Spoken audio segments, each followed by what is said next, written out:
Olá, pessoal, boa noite. Sejam bem-vindos ao primeiro webinar do Núcleo de Design Estratégico aqui de Maringá. Bom, vocês devem ter visto um pouco sobre o que a gente está se propondo aqui, quem somos nós que estamos participando, certo? Eu sou Larissa Camargo, sou coordenadora dos cursos de Design de Interiores e Design de Produto da EAD da Unicesumar. E o meu papel hoje aqui vai ser de mediar a minha relação aí, vou estar cuidando de vocês que estão aí nos acompanhando e dos nossos convidados, que são todos membros aqui do nosso núcleo, para trocarmos um pouco de informações sobre isso. Olha, já vou adiantar que a gente já viu que tem muitas perguntas, tem muitas coisas chegando, e é claro que nem todas a gente vai conseguir responder aqui para vocês. Mas não se preocupem que a gente vai estar salvando tudo. E o que não for possível responder hoje, a gente vai estar preparando outros materiais para vocês via redes sociais, as redes sociais do Núcleo, para que vocês consigam acompanhar, consigam visualizar. Então, nos sigam nas redes sociais para que vocês acompanhem mais informações, mais conteúdos que a gente vai compartilhar. Certo? Estou aqui no chat, vou acompanhar vocês e compartilhar aí essas informações. Mas e para a gente começar o nosso bate-papo aqui, eu estou com o Thiago e com o Joner, vou deixar que eles se apresentem para vocês antes que a gente comece aí a falar. Olá, meninos! Olá, tudo bem? Boa noite. Tudo bem? Começando aqui, meu nome é Thiago, eu sou designer de produtos, né? Minha formação é em design de produtos, e eu sou um dos sócios fundadores da Solúvel Design, que é um escritório especializado em desenvolvimento de produtos aqui de Maringá, né? Junto aí com mais dois amigos, depois que já éramos amigos, viramos sócios, e desde 2012, mais ou menos, a gente vem atuando no mercado de Maringá e região, no desenvolvimento de produtos de diferentes segmentos, enfim, temos clientes que são industriais, temos clientes que são entusiastas, são empreendedores que estão começando um negócio no mercado. Então, nosso foco não é nenhum segmento específico, como muitos nos perguntam, né? Nós atendemos diferentes segmentos aí do setor, desenvolvendo projetos. Beleza, Thiago. Eu sou o Joner, eu também sou formado em design de produto, inclusive na mesma faculdade, né, que o Thiago. Somos colegas de amigos, né, até hoje. Eu trabalhei em vários ramos do design, trabalhei em design de mobiliário, trabalhei em design de embalagem, até a parte de editoração eletrônica, em revistas, enfim. Tenho bastante experiência na área também de design naval, né, de embarcações, desenvolvendo produto, enfim. Então, foi uma área bem interessante, assim. Tenho bastante conhecimento nessa área, uns 8 a 10 anos de trabalho na área do design. E nos últimos 3 anos, eu estou ministrando aulas em universidade. Agora estou aqui em Maringá, ministrando aulas para as universidades, para os cursos de design. E estamos aí, seguindo em frente, vamos responder as perguntas aí, o que vier, estamos firme aqui. Ó, eu já vou soltar uma aqui que não é especificamente do design, mas eu acho que para a gente introduzir, a Luana disse que muitas profissões estão deixando de existir, certo? Exatamente. Mas que, devido à inovação, robôs vão substituir o capital humano? E aí é que daí eu vou trazer um pouco para o design pensando assim, elas estão deixando de existir, mas a gente pode pegar o link aí de pensar na economia criativa e no próprio desenvolvimento criativo, onde o design se inclui. Correto. Como que está o mercado hoje para design, quando a gente fala de design, e para os designers, quando a gente pensa nessa substituição, no que tem de inovação, que tem aí de novo no mercado? Uhum. Isso é verdade, né? Muitas profissões realmente já deixaram de existir, muitas outras estão deixando. Até fazer um parênteses, né? Inclusive, nós lá no escritório já desenvolvemos um projeto de um robozinho, talvez vocês já estão assistindo aí, estão nos acompanhando, que na Binai já tenham visto, que é o Teambot. E nós fizemos esse projeto, ele já vinha com a promessa de substituir algumas funções, certo? E não muito tempo atrás, nós realmente vimos que numa empresa aqui de Maringá já não existia mais a recepcionista. Ou seja, já existia um Teambot no lugar dela, né? Parece ser algo tão distante, mas que na verdade não é. Já está sendo realidade aqui em Maringá, por exemplo. E o que a gente vê é que algumas profissões ainda a máquina não consegue, coisa que não é totalmente algo repetível ali, que não tem que ter um pensamento criativo, no caso, por trás. É mais difícil realmente a máquina substituir. E nós vemos como o design é uma dessas profissões, né? Normalmente, quando o empresário nos procura, ele quer que a gente ser criativo de algo que ele já imagina que o designer é criativo, né? Então, isso aí ele não questiona. Então, ele quer realmente uma solução que, normalmente, outro profissional não conseguiria pensar, não conseguiria trazer isso para ele, né? Então, nossa profissão hoje, eu diria que algumas etapas dela, vou falar que todas, não tem algumas partes que realmente a máquina pode substituir, mas o cerne dela é muito difícil a máquina substituir, justamente porque essa questão da criatividade está totalmente linkada com nossa função de designer, né, João? Com certeza. Até quem estiver assistindo, assim, pode pesquisar sobre o tema Indústria 4.0, que é um tema bem recente, assim, recente lá, tem uns 2, 3 anos aí, e tem várias tecnologias que já tem aquela barreira, tem aquela, né, como se fosse uma ameaça à profissão do designer, mesmo que é o de desenvolver alternativas. Existem inteligências artificiais que desenvolvem milhões e milhões de alternativas de novos produtos e dão na mesa questão de milésimos de segundo, coisa que o designer leva aí 15, 20 dias para desenvolver. Então fica um ponto ali, até que ponto a inteligência artificial vai substituir o designer até no processo criativo. Só que aí vem aquela que é o design emocional, que é o que o Thiago está falando, que é o fator humano dentro de um produto. A inteligência artificial, ela pode, por códigos, ela pode transformar, fazer, agilizar o processo do designer. Só que a cultura, que é o design emocional, que é entregar um produto, aquilo que o consumidor vê e ele se enxerga nesse produto, aí ainda é o produto humano, que é o designer, né? Então, eu acredito que vai auxiliar muito, eu acho que não vai substituir um ou outro. Então, a inteligência artificial está surgindo cada vez mais, né, veloz aí, com os novos materiais, enfim, mas eu acho que o design ainda vai seguir firme aí para atender o design emocional, né? Que é o mais interessante. Exato, a máquina consegue processar muito mais rápido a informação que o banco de dados que está armazenado nela, né? Sem dúvida. Essa questão da questão emocional que envolve um projeto, né? Quando a gente fala, por exemplo, de criar um produto, né, você tem que praticar muita empatia, né? Você realmente se colocar na pele de quem vai usar aquele produto. Então, a máquina ainda esbarra em algumas questões como essa. Eu vejo que, assim, você vê, numa única fala, a gente trouxe aí várias pinceladas de temas que são importantes. Cada um deles a gente poderia gerar um webinar, né? A gente fala sobre a inteligência artificial, a gente falou sobre a indústria 4.0 e a questão do design emocional.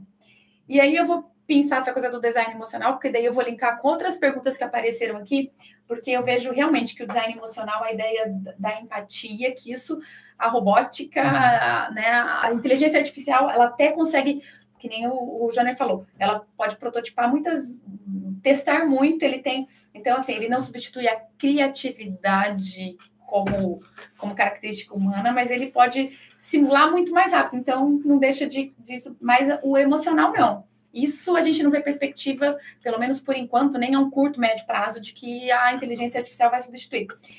E o design emocional está muito em voga, né? As pessoas, elas não querem mais consumir...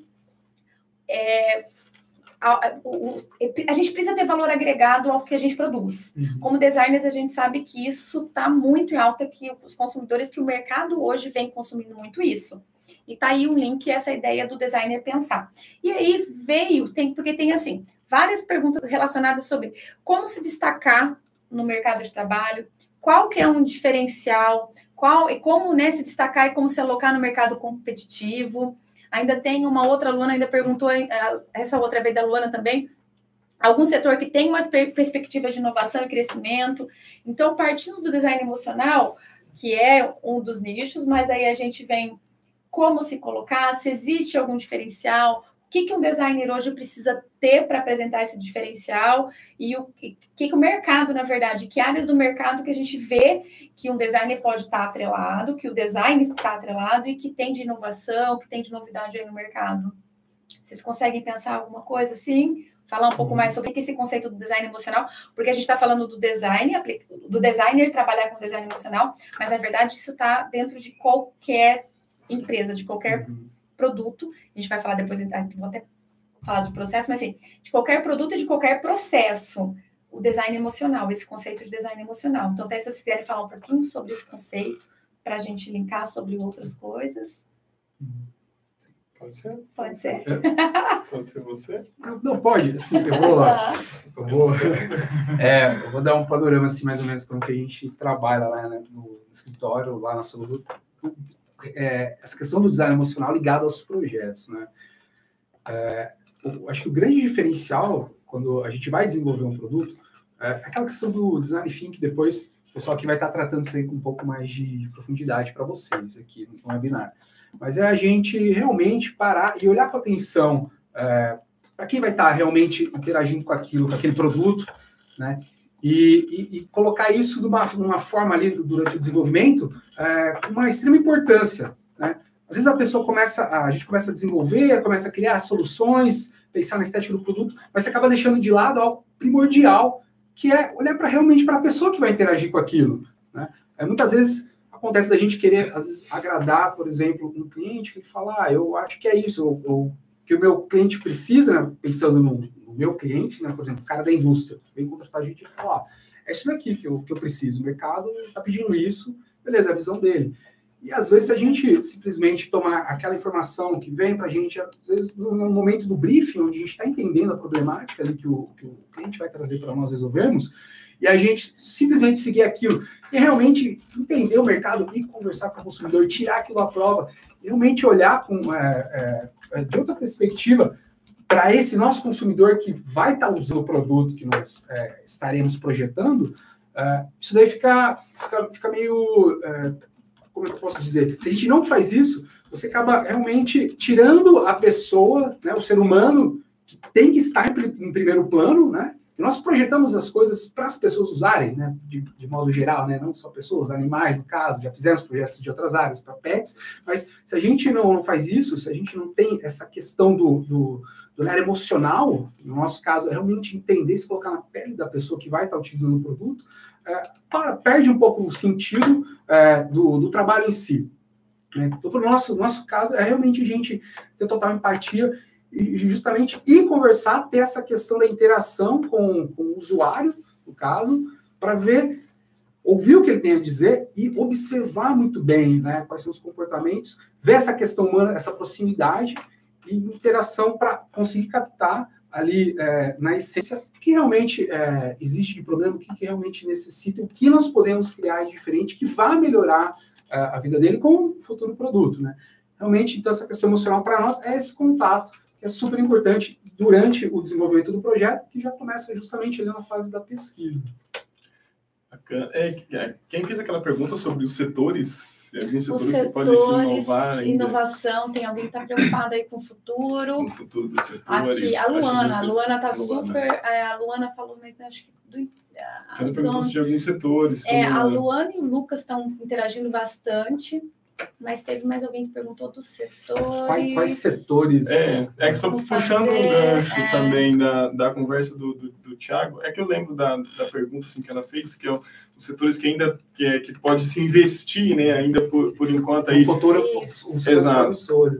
Puxando o gancho da fala do Thiago, eu acredito que o setor hoje, no momento em que o Brasil não só o Brasil está passando, mas o mundo está passando, que é uma mudanças de comportamentos de pessoas, da galera nova, das novas gerações, existem muitos setores que dá para se trabalhar. Inclusive, quando você pensar em design, que a galera vai falar mais à frente, a galera que está pronta aqui a postos para entrar, para conversar, quer falar sobre o design thinking. Quando você pensa em design, você pode viajar, você pode fazer muitas coisas, você começa a observar diversos setores que ainda têm carência de design. Sem dúvida. A gente fez uma viagem no ano passado para uma cidade que estava investindo em turismo, uma cidade do interior do Paraná, que estava investindo em turismo, mostrando o que as visitas e tal. E a gente começou a observar, até desde os produtos à venda ali, artesanal, até o próprio processo de investimento em turismo dessa cidade, necessitava de um designer ali urgente.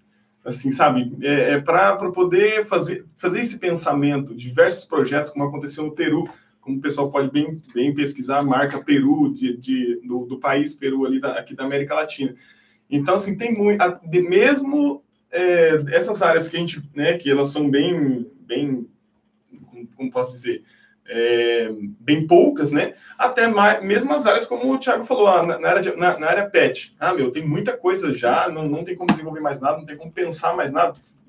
Com certeza tem. Se você trabalhar para o lado emocional, pegar principalmente, que eu falo para vocês, estudar o comportamento do seu público, ou o comportamento das pessoas de forma geral, e você perceber que está mudando esse comportamento. Só para finalizar o gancho, muitas pessoas dessa geração nova estão deixando de comer carne, qualquer tipo de carne.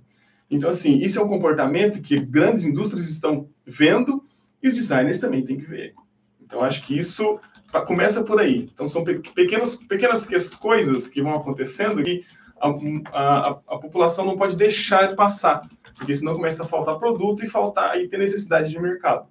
Então, acredito que vários nichos aí, segmentos, têm necessidade, mesmo os que já estão há muito tempo aí, né? Então, acredito que o design essa visão de design pode dar a você um segmento e você se dá bem nesse segmento. Exatamente, que nem o Júnior falou, por mais inflado que esteja aquele segmento, como você deu o exemplo do pet, né? Nossa, é um dos grandes mercados, acho que pet, o mercado geriátrico também, crescendo cada vez mais, pessoas estão ficando idosas e muitas empresas já estão vendo isso, né? Futuramente vai ser um grande mercado maior do que é hoje, né? Então, pet já tem muita empresa atuando, tem tudo que é marca. Aí você pensa, poxa, eu não vou entrar nesse mercado aqui, vou concorrer, vou ter um monte de concorrente. Você vai, só que você sempre vai ter uma oportunidade de pensar em algo diferente do que essas empresas estão fazendo, né? Será que todas essas marcas que atendem o mercado pet, será que elas já resolveram todos os problemas? Já inventaram tudo que elas tinham para inventar? Provavelmente não, né? Esse que é o lance, que o Júnior falou, ter um olhar atento para o mercado e para o consumidor e tudo mais. Né? Sempre dá para fazer algo diferente do que já vem sendo feito. Bom, o Júnior, aproveitando o gancho do que vocês falaram, mas o Júnior veio falando assim, a gente falar sobre o design como ele não é só uma ferramenta para o projeto final, seja ele um produto, um serviço. Voltando aí, inclusive, desse link do design estratégico, se a gente pensa design estratégico, ele tem que fazer parte de todo um processo dentro de um negócio. E como que é esse papel, então, do design dentro do processo todo? Você pode até, um exemplo, aí você comentou, você deu o exemplo da cidade, acho que é legal, do Peru, então, assim, como é isso? Como funciona isso? É claro que isso seria um tema para ir, um longo bate-papo, mas pelo menos para você contextualizar, assim, quem está nos acompanhando. Só para ter uma leve noção, mesmo quem já está no mercado trabalhando, ou mesmo quem está iniciando, quem está estudando design ou não, a profissão do designer, ele tem que entender, algum tempo atrás, né, dos anos 80, enfim, ou até um pouco antes, o designer, ele fazia a parte apenas do processo ali, de criação mesmo, né, fazia a parte de criação e despachava o produto pronto, desenho, tudo bonitinho, ok, próximo projeto. Hoje, é muito difícil, se o designer começa a trabalhar assim, ele tem uma visão extremamente fechada da empresa, ele não conhece nem o chão de fábrica que a gente fala, que é o processo fabril de qualquer ou design, ou produto ou serviço. Então, o designer hoje, ele tem que entender do processo como um todo, não só do design em si. Acho que a palavra design hoje, ela começa a crescer muito maior do que dentro de só o departamento do design. O departamento do design é desde o começo da portaria até o final. Então, mesmo até com esse conceito que pode adentrar posteriormente nossos colegas na parte de sustentabilidade também, o designer ele tem que saber como o produto chega, a energia que é gasta para chegar a matéria-prima até o final e até o reuso, o que seja.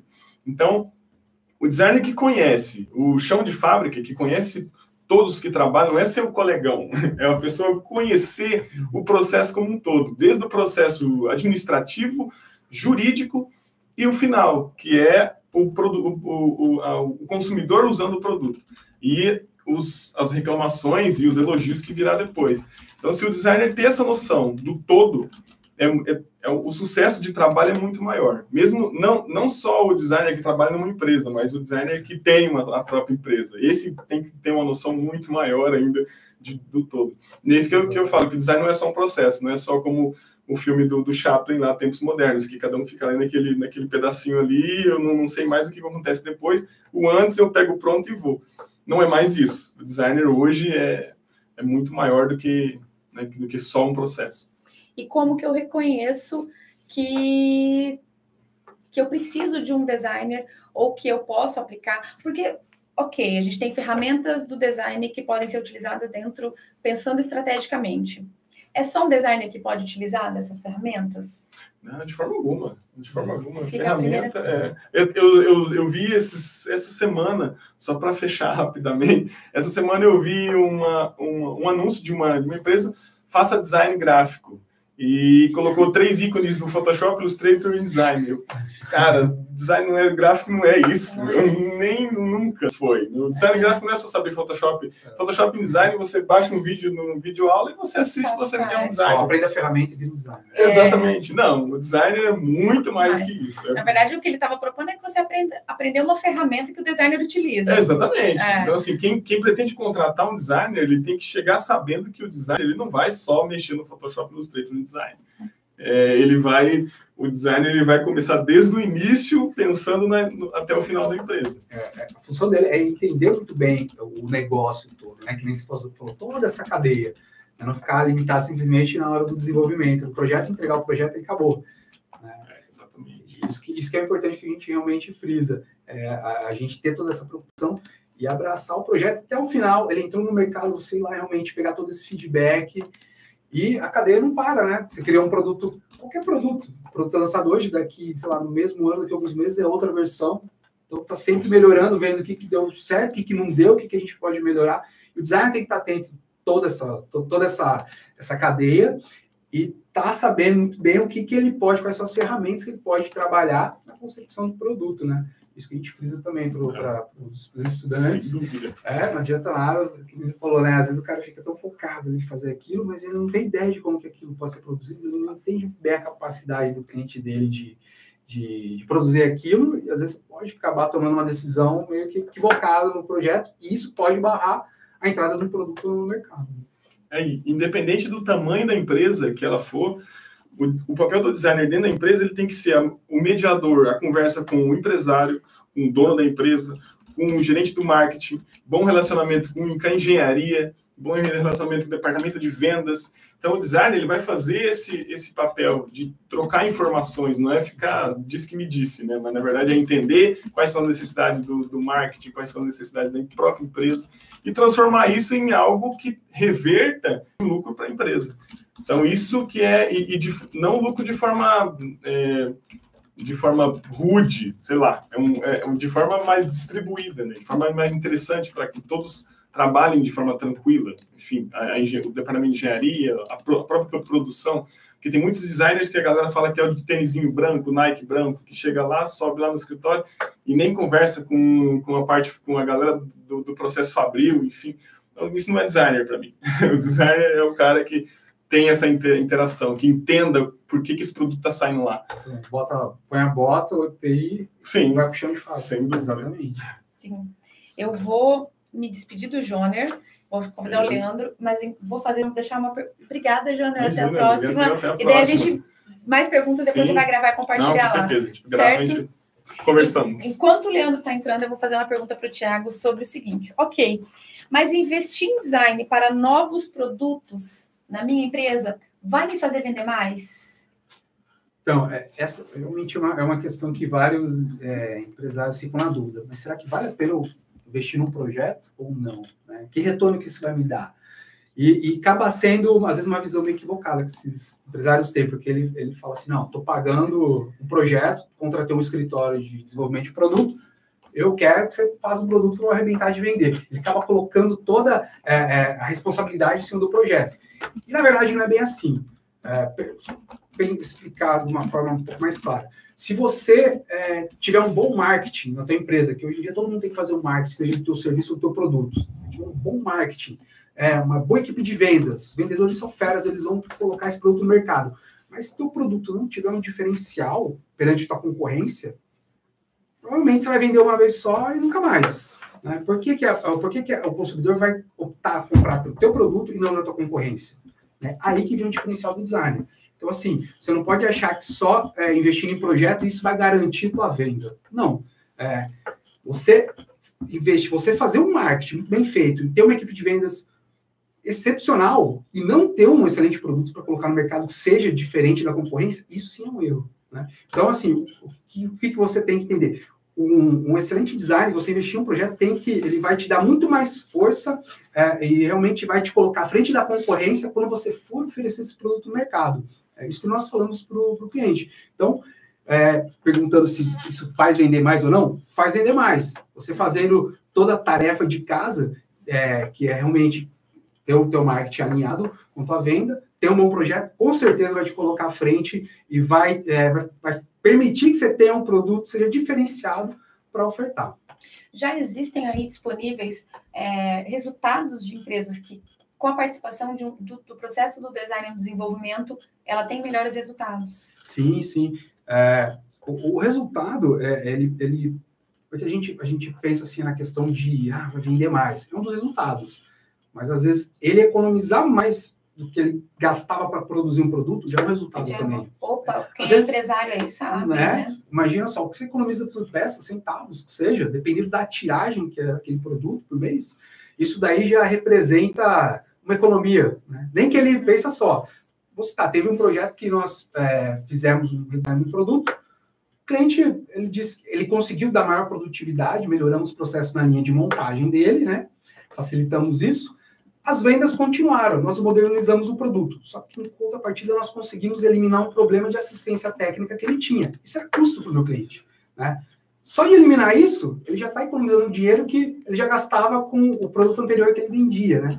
Então, isso daí também ele não está vendendo mais, mas ele já está economizando dinheiro. Ele está ganhando dinheiro, né? Ele não está gastando o que ele gastava.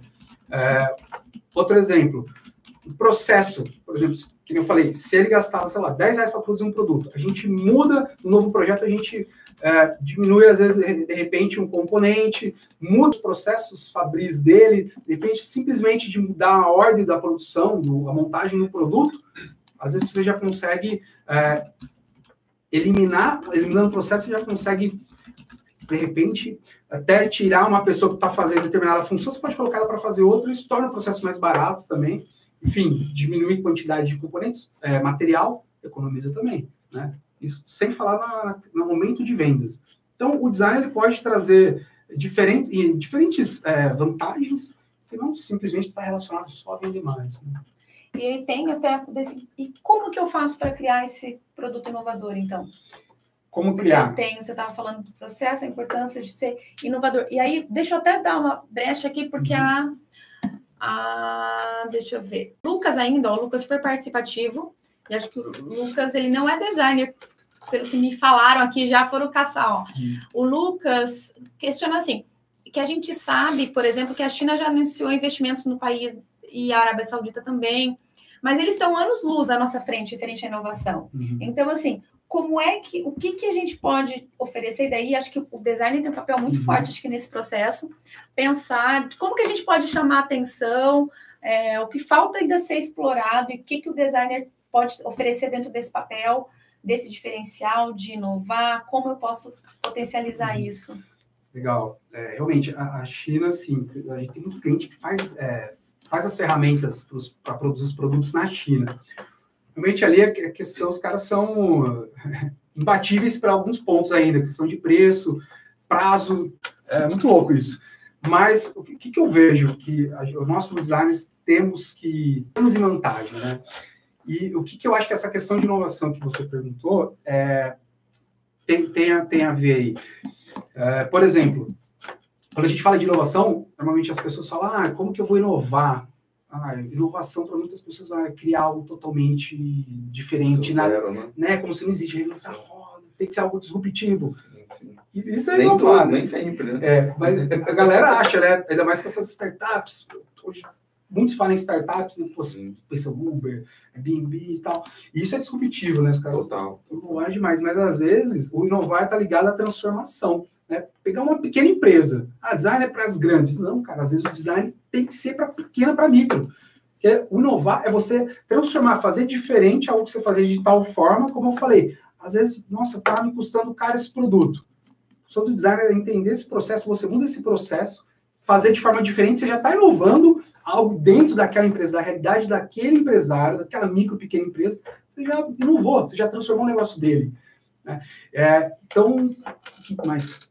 Só para eu perder o fio na meada. Não, sobre esse diferencial, como que é. Não, acho que é sobre como... Deixa eu pegar o gancho, então, Larissa. Isso, aproveita, Leandro, seja bem-vindo. Se apresenta rapidamente aí, que você entrou aqui já. O pessoal está lá, pode falar lá, Leandro. Boa noite, pessoal, prazer. Eles estão lá, ó, só fica. Boa noite, pessoal, prazer. Sou o Leandro, sou designer de produto também de formação base. Já atuei desenvolvendo peças para aviões, já desenvolvi produtos de beleza, tanto para homem quanto para mulher. Atualmente estou atuando como professor nas universidades aqui de Maringá e tenho uma consultoria onde eu atuo com gamificação. Então, pegando o gancho agora do que a Larissa acabou de comentar e o Thiago também bem vem falando da questão da inovação, a gamificação, ela realmente é uma inovação, porque nós estamos ouvindo falar disso aqui no Brasil recentemente. Só que estudos apontam que ela já está sendo estudada no mundo como um todo desde 1930. Então, nós já estamos aí com quase 100 anos de estudos a respeito da gamificação. E como inovar por meio da gamificação? Como o Thiago acabou de bem dizer, como consultor, eu entro dentro das empresas e muitas vezes o designer ele tem que atuar fazendo um intercâmbio, literalmente, entre direção, chão de fábrica, porque um não conversa literalmente com o outro. É o que a gente encontra normalmente fazendo consultoria nas empresas, pessoal. Por mais banal que pareça, que é a comunicação base, conversar um com o outro, muitas vezes as maiores falhas que tem dentro de uma empresa é na parte de comunicação. E o design, como nós estudamos muito história, estudamos antropologia, ou seja, parte de nós entendermos as pessoas. Então, por que nós não utilizamos isso no nosso cotidiano? Então, também pegando o gancho daquelas questões onde eu posso atuar, está aí um nicho gigantesco que a gente pode atuar. É perceber como estão as pessoas, como que as pessoas estão hoje em dia. Hoje a gente está falando muito da questão da felicidade. Tem até disciplinas nas instituições de ensino hoje que trata dessa questão da felicidade. Então, como trazer isso também para as empresas? Porque não basta você ir lá contratar a pessoa, deixar ela ali mexendo, como o Joner bem comentou anteriormente para vocês, Photoshop, Illustrator, Corel, nos softwares, mas você não tratar a pessoa. Então, não é falar de empatia por falar, mas realmente é agir com empatia. É pensar em como essa pessoa entra na sua empresa e como ela sai no final do dia. Então, tem muitos campos, esse mercado é gigantesco. Eu acho que isso tem relação com a Luana falou que existem novas tendências surgindo e, especialmente, devido a essa nova geração conectada.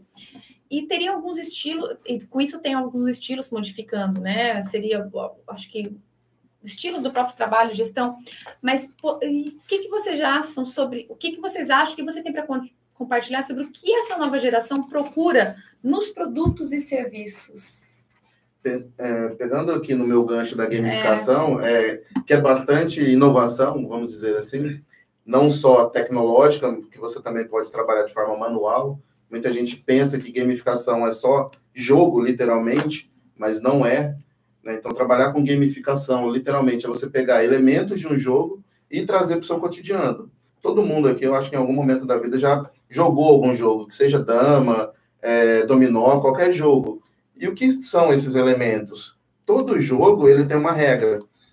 E o principal da gamificação é que tem que ser divertido. A pessoa tem que se divertir desenvolvendo aquilo e não ser uma coisa maçante. E, além do mais, tem que ser algo que realmente ela queira fazer. Ela não pode ser forçada a fazer. Então, hoje em dia, a gente encontra nas empresas a questão das idades diferentes, mas trabalhando no mesmo setor. Então, nós encontramos os millennials e encontramos a geração baby boomer.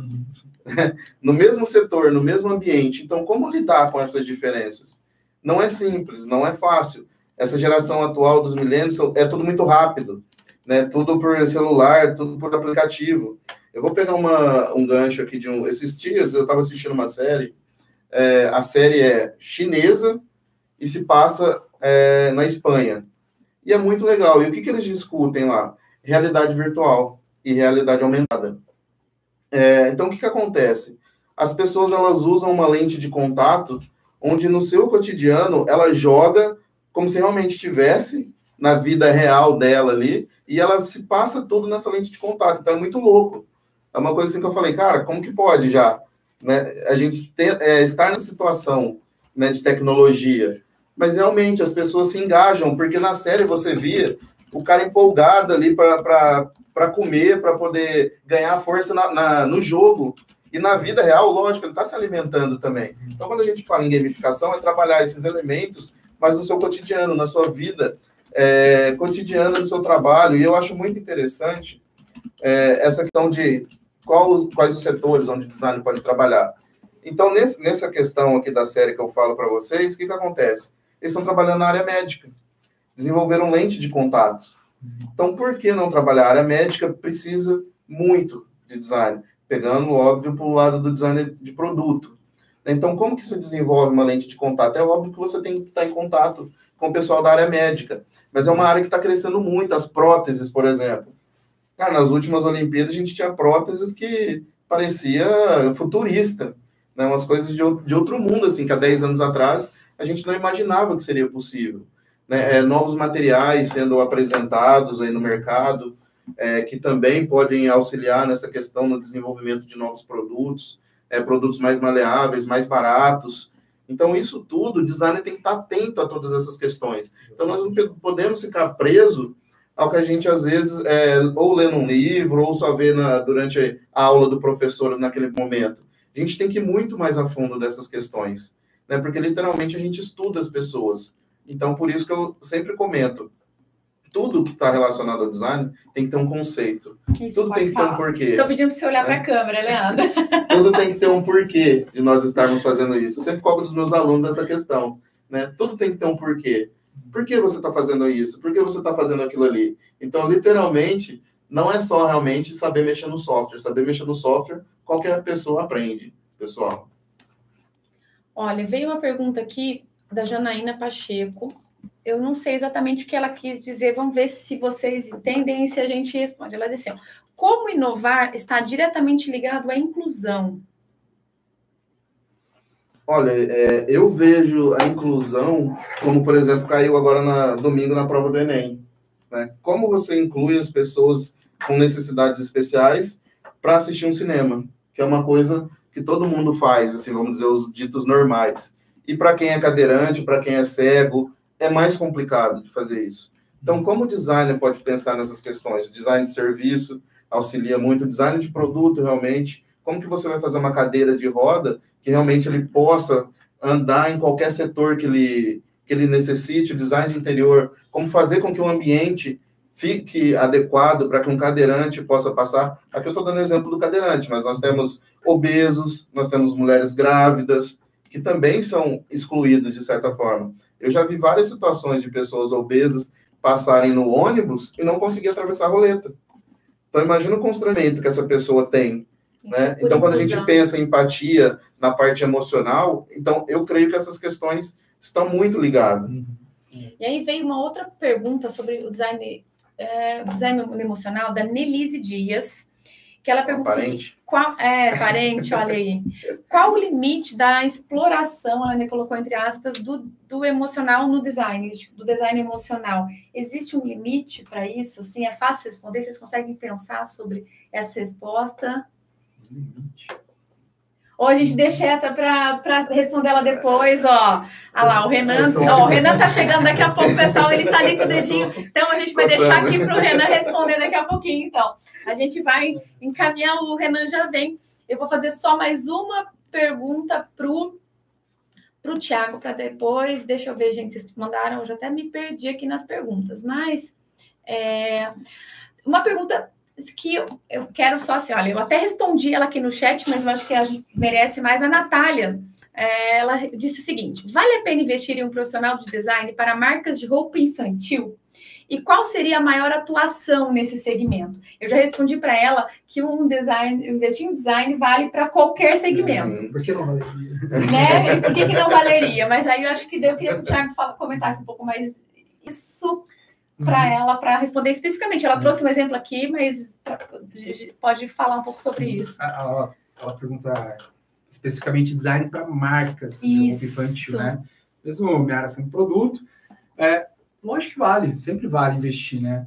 A gente tem que pensar que eu citei já uns minutos atrás, quando um empresário, uma empresa contrata um designer, ele já está querendo ter algo diferente, né, para o produto dele, para a marca. Isso daí pode ter certeza que é o que ele está buscando, né? É o que eu falei, a criatividade é algo que já todo mundo, acho que é um senso comum, que você fala em designer, já é meio que o designer já é um criativo nato ali, já nasceu com isso. Então, lógico que vale a pena, né?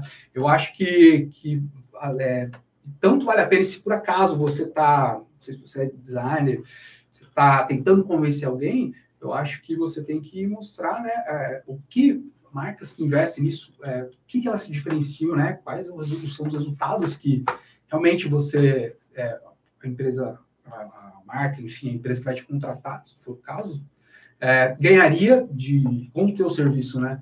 Qual o retorno que isso geraria? E se ela for a dona da marca infantil, convence ela a contratar um designer ou a implantar os processos de design dentro da empresa dela?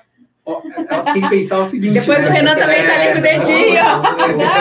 O Renan ele vai entrar aqui, vai abordar mais essa parte de branding, é mais a especialidade dele. Mas, assim, de forma... Para eu já me despedir aqui de vocês e resumindo, né?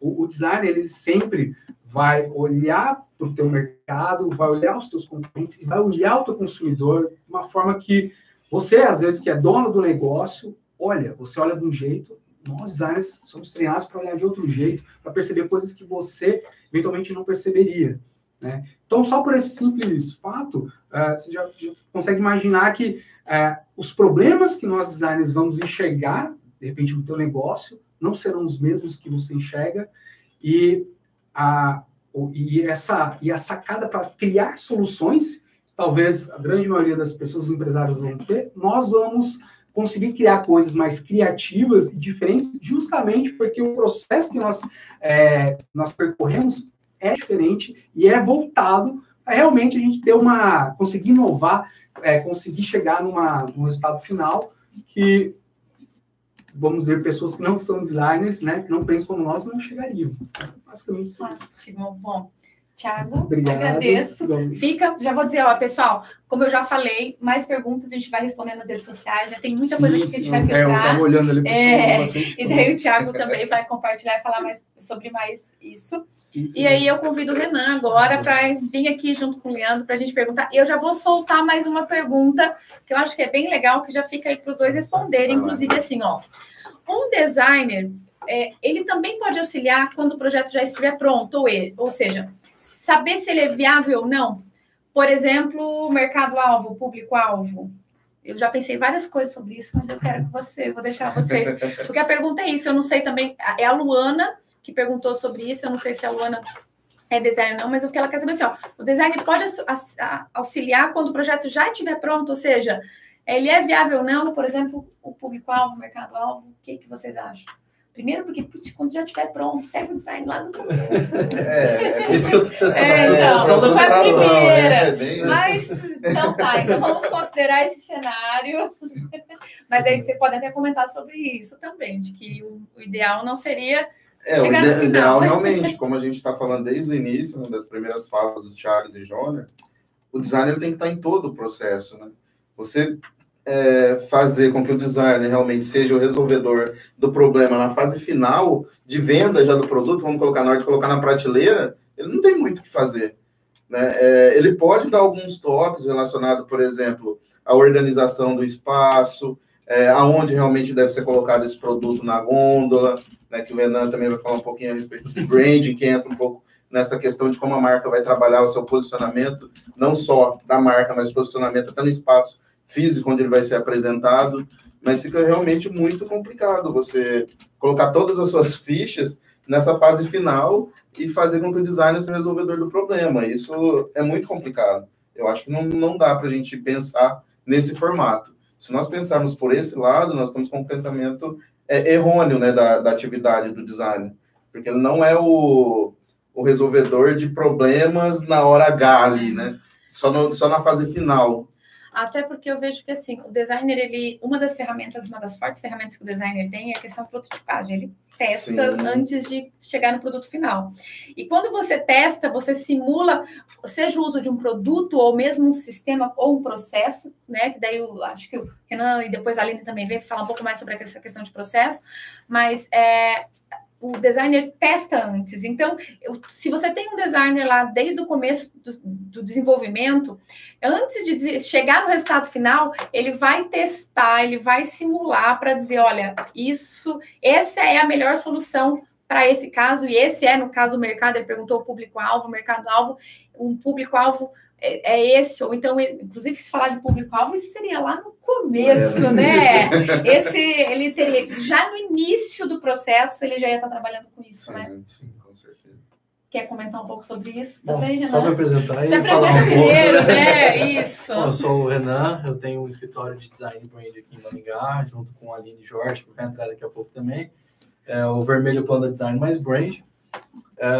Nosso foco é basicamente design thinking aplicado ao brand, nossa ótica de design em cima da aplicação do branding, e a gente acaba flutuando entre design de experiência, design de serviço, design gráfico acaba entrando muito por conta da parte do brand, né?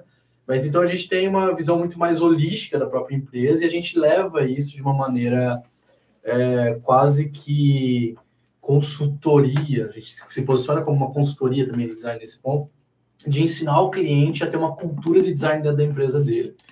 Mas nesse ponto de chamar o designer no final do projeto, tipo, precisa abrir uma empresa, vai lá, contrata um cara para fazer o logo, precisa de um site, vai lá, contrata outro para fazer um site, precisa fazer um produto, vai lá, chama o engenheiro, joga o produto lá e faz o negócio rodar, chega lá no final, você gastou, dá um exemplo bem bobo aí, tipo, R$500 mil para montar toda uma linha de montagem, montar todo um ecossistema, e aí no final você vai chamar um designer para ele olhar isso e falar, tá ok. Se você estiver disposto a se frustrar muito e ter que regastar tudo, aí seria interessante, mas eu mesmo assim recomendaria, porque como a Alicia comentou, a gente testa muito. Por mais que o designer não está no início do projeto, mas ele usar esse ecossistema que você construiu como primeiro teste. E ele ia, a partir do que está ali, ele ia pegar todas as variáveis existentes, todos os resultados existentes, as experiências existentes, iria analisar isso de uma maneira antropológica, antropocêntrica, no sentido de como que o usuário final recebe isso, como que o teu colaborador recebe isso, como que o teu fornecedor está relacionado com isso, e ele vai otimizar, ele vai ver as possibilidades de otimização disso. Então, não é o ideal? Concordo, não é o ideal. É muito mais caro, porque você vai ter que reconstruir do zero. Não do zero, mas você vai ter que reconstruir. Reconstruir é muito mais caro do que construir do zero, digamos assim, porque você tem que tirar o que está ali para colocar uma coisa nova. Então, vai ser analisado tudo e vai ser tudo colocado nos eixos. Tudo desde que o Joner estava falando, o Thiago estava comentando, de dar aquele relacionamento, fazer o processo rodar corretamente, de uma maneira que a empresa consiga atingir o que ela realmente poderia ser. O designer consegue, mas é um processo relativamente árduo. No brand a gente está acostumado a isso com um processo diagnóstico. Tem empresas de 20, 30, 40 anos que querem fazer um rebrand. E aí você fala, eu vou fazer o quê? Eu vou fazer um diagnóstico.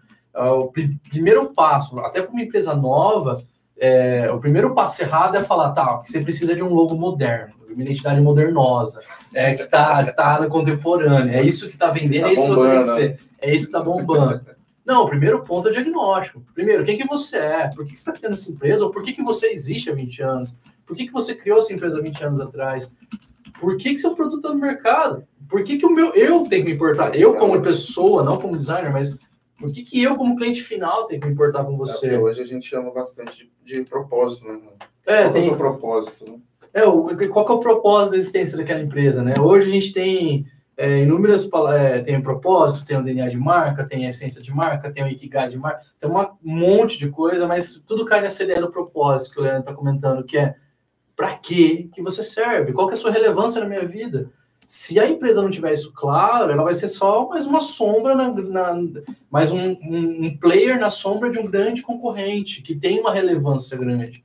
Então, o designer ele te ajudaria a fazer isso. Ele te ajudaria a entender o seu propósito Porque se você provavelmente fez todo esse ecossistema sem esse propósito, que é o que geralmente acontece sem um designer envolvido, sem uma essência, né? Sem um core, um coração, uma emoção chave da empresa, muito provavelmente você vai ter que encontrar isso nesse ecossistema, que demora, é um processo de diagnóstico demorado, e levar isso para todos os seus processos. Aí você vai precisar reconstruir tudo isso. Bom, tem que estar aqui um monte de perguntas, mas tem uma que eu vou perguntar do Felipe Carmona. Ele diz o seguinte: essa é bem voltada para o Renan e depois acho que talvez a Aline também. Essa Aline que vai ficar lá quando ele quer responder. Mas é o seguinte: os processos de design são os mesmos para as várias vertentes do design ou varia? Por exemplo, o design thinking vale para todos? Porque a gente tem diferentes segmentos, a gente está falando, né? Eu, né, venho da área de interiores da moda, né? Tenho as duas. Vocês vêm do produto, mas você acabou indo bem para a área do branding, né? Diferente né, do Thiago e do Jonas, que acabaram ficando mais em produto. O Leandro foi mais para tecnologia. Sim. Eles acabam trabalhando um pouco com a área gráfica também, mas e os processos, as ferramentas, elas são aplicadas para todas elas, a gente consegue utilizar. Como funciona isso? Olha, pela minha visão de muitos anos já na área do design, tanto produto quanto gráfico, quanto para consultoria hoje que eu dou dentro das empresas, tudo eu uso design thinking. Então, design thinking dá para ser utilizado, porque ele é um processo, né? Ele é um processo de construção. Então, você pode utilizar para as mais variadas situações. Pode ser para a menina que perguntou da roupa lá da infantil, pode ser para quem está desenvolvendo um ventilador, pode ser para quem está desenvolvendo ou querendo mudar a forma de trabalho dentro da empresa. Então, ele entra em todas essas questões, porque como o Renan bem falou, nós fazemos o diagnóstico. E o design thinking, ele nada mais é do que fazer um diagnóstico. Então, ele vai te apontando as situações para que você realmente chegue na solução de um problema pré-determinado que você tinha lá no início do seu processo. Então, realmente, o design thinking, ele vai te dando um norte para que você não se perca no caminho. O que eu tenho que fazer agora? O que eu tenho que fazer depois? Né? Então, ele realmente vai te direcionando para você solucionar uma determinada situação. Eu utilizo, além do design thinking, por exemplo, hoje em dia, como eu trabalho muito com gamificação, o game design, né, que eu também sou game designer. Então, antigamente eu era muito viciado em videogame, e hoje em dia eu trouxe um pouco dessas questões do viciado em videogame para o meu dia a dia. Né? Então, quando eu estou desenvolvendo um jogo, ou quando eu estou desenvolvendo um trabalho dentro de uma empresa, né, eu preciso entender esse contexto. O que a empresa precisa? Aonde ela está? Aonde ela quer chegar? O que ela quer fazer com os funcionários? Esses dias, vou dar um exemplo prático, eu estava desenvolvendo um trabalho dentro de uma cooperativa e o gestor chegou em mim e falou assim, eu quero que minha equipe se torne inovadora e criativa. Simples. Simples. Como que eu faço isso? Nasce de novo. Não, tem treinos. Tem como fazer isso. O design thinking é uma delas. E o game design também é outra ferramenta. Então, eu utilizo as duas para me auxiliar. Por quê? Primeiro, eu quero saber como que está o nível de criatividade desse pessoal. Porque não existe inovação se você não for criativo. Né? Então, uma coisa está atrelada à outra.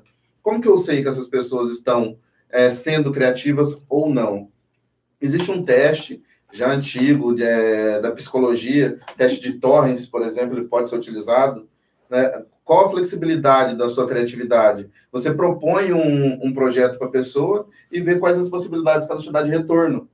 Se for uma pessoa que realmente você passa a proposta, ela malemar faz uma ideia, aí você já vai vendo que realmente está travado ali. E aí você precisa entender como que eu desperto essa criatividade da pessoa. E aí você tem que entender quais são os bloqueios que fizeram com que essa pessoa não se tornasse criativa. E aí você vai, através do Design Thinking, através do GDD, como eu já falei para vocês, despertando essas situações em cada uma das pessoas, para que realmente lá no final essa pessoa fale, pô, Leandro, agora sim, agora eu estou engajado. Que é uma coisa que a gamificação ela trabalha muito, a questão do engajamento. Que hoje em dia a gente percebe, não só no Brasil, mas no mundo, a maioria das empresas, as pessoas trabalham, mas trabalham porque tem que ganhar o salário no final do mês. Elas não trabalham contente e não trabalham engajada. Tipo, eu tô ali realmente porque eu quero fazer acontecer. Então, é uma coisa que a gente tem que estar muito preocupado hoje em dia. E essa nova geração, ela vem com essa demanda. Se você estiver no trabalho executando e ela não estiver contente, ela pular é 2 palitos. Agora eu passo a palavra para o Renan para dar continuidade. Bom, a universalização do design thinking, digamos assim. Eu sou super a favor dessa ideia. Na verdade, o design tem muita discussão em questão de definição, em questão de processos, é uma metodologia, blá, blá, blá. O que importa é, para mim como pessoa, e nesse caso eu também como professor, só para dar uma contextualização, eu vim do web design, fiz web design lá atrás, quando eu tinha 15 anos, cursinho técnico, comecei a trabalhar com isso, trabalhei quase 2 anos com isso, quase cheguei a ser programador, passei para o design, inclusive com a formação da mesma graduação que o Thiago e o Joner, na UEM aqui, e de lá eu comecei a trabalhar com design gráfico, e depois eu conheci o design estratégico e comecei a nadar nesse universo do design estratégico, / design de serviço, / design de experiência, que está tudo muito junto ainda. Então, assim, em nenhum momento o design, em toda essa transição, mudou. Na verdade, só a minha faculdade, nesse caso, ela me ensinou a abordagem de design. Como eu abordo, como eu tenho um olhar de design. Tem um livro do Mundo Codificado, onde o Flusser fala, ele tem o olhar do designer, o ensaio que tem no livro. E ele fala que o designer ele tem um olho para o presente e um olho para o eterno. Porque o design, aí volta, acho que o Thiago comentou da questão antropológica, né, de todo o estudo humano, e aí eu estou até pegando aquela questão da emoção já. Essa questão da emoção dentro do design. Não é que o designer ele vai pegar uma emoção como se fosse um objeto e colocar naquele, né, vai embalsamar um produto com aquele objeto, aquela um objeto de desejo. Não é essa a ideia. A ideia do olhar eterno que o Flusser traz é o que é uma cadeira, o que faz uma cadeira ser uma cadeira, o que faz uma parede ser uma parede, o que faz 4 paredes ser uma sala e não só 4 paredes. Qual que é a diferença entre uma casa, um lar e uma casa, um lar, aqui em inglês tem várias palavras, né? Mas uma casa e um lar e um monte de construção. Você pode estar falando uma construção, mas está construindo uma casa. Quando que deixa de ser uma construção para se tornar uma casa? Então o Flusser ele reflete muito, ele filosofa muito sobre isso. Esse é o olhar do designer, no sentido de entender o que faz as coisas serem elas mesmas, o significado envolvido naquilo, e isso a gente articula, a definição de design é articular signos, a gente articula esses significados de uma maneira onde para o ser humano aquilo é mais natural, onde aquilo significa alguma coisa de verdade.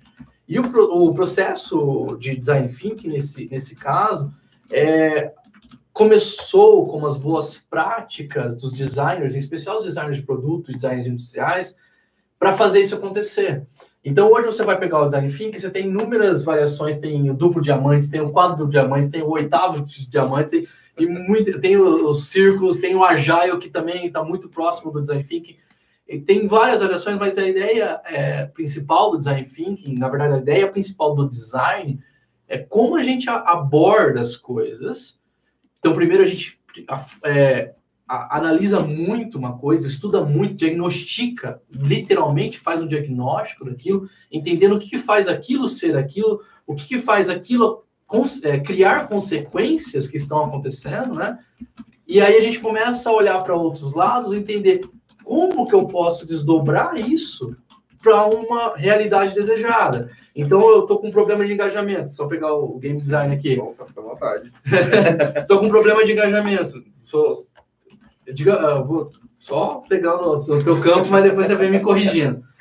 O Leandro, é impossível o Leandro chegar e falar, tá, primeira reunião, você vai fazer isso, vai fazer isso, fazer isso. Tipo, vai dar tudo errado, porque ele não entende o que está acontecendo. Como é que eu vou corrigir uma coisa? Ou melhor, como é que eu vou saber onde a empresa quer estar ou quer ter um output, um resultado? Qual que é o resultado desejado do cotidiano, da cultura interna, do engajamento, dos produtos, dos serviços? Qual que é o resultado desejado? A maioria dos empresários vai falar, quero vender. A maioria vai ter as respostas prontas.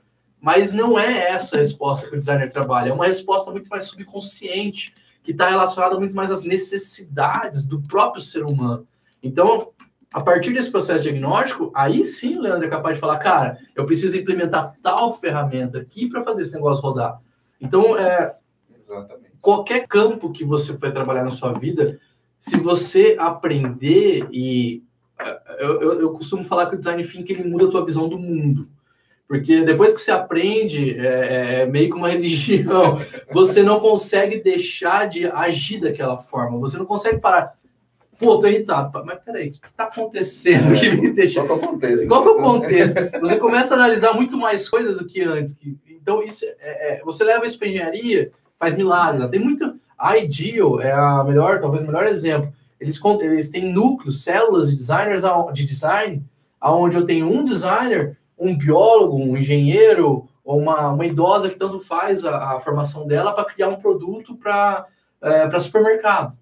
Tipo, é só design? Não, o que importa é a visão do design tá ali dentro. O designer faz aquela célula de várias outras profissões criarem soluções focadas no ser humano. O tal do antropocentrismo, né? Sim, que é a veia do design nesse sentido. Ó, ainda sobre o Felipe, que inclusive, ele mandou um salve para o Renan, que é o orientador do TCC. Aí eu tem acho... Xuxa, é complicado. Bom, valeu, Felipe, abraço.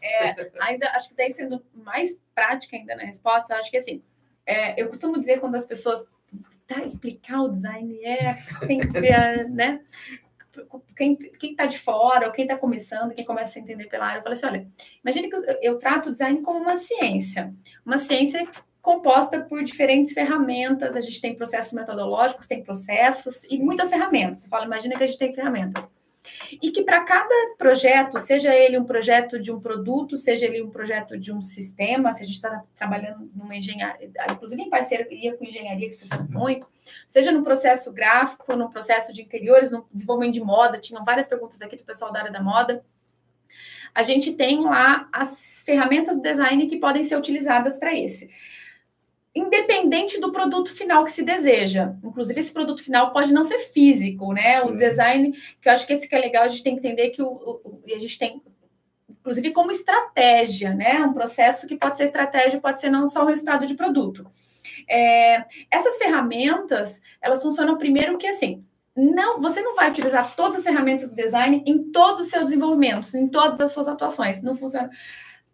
Tem ferramentas que se encaixam, tem ferramentas que são aplicadas a determinadas situações, às vezes são parciais, às vezes exigem não. E tem também que cada profissional, às vezes, se adapta melhor a algum tipo de ferramenta, utiliza mais alguns processos metodológicos, adapta a metodologia dentro do seu olhar de atuação, dentro da necessidade do seu resultado final, mas que, em geral, seja qualquer desejo, qualquer produto, qualquer resultado final que se deseja, as ferramentas do design são aplicadas, sim, por isso que a gente enquadra aí, tem o design como ciência.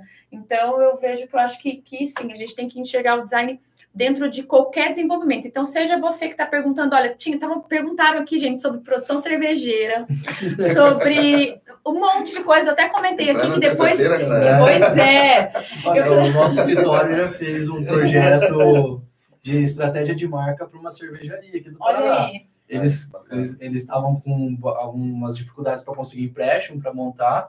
A gente montando a estratégia de marca deles, tanto a parte de estratégia de marca quanto a parte de personalidade da marca, eles conseguiram muito mais confiança do banco para por conta da estratégia, do empréstimo. Isso é muito legal. Pessoal. Eu acho que assim, um designer, eu acho que dificilmente ele não ia elaborar a cerveja, ó. Você precisa não é cervejeiro. Existe graduação, né? Exatamente, ó. Produção cervejeira, mestre cervejeiro.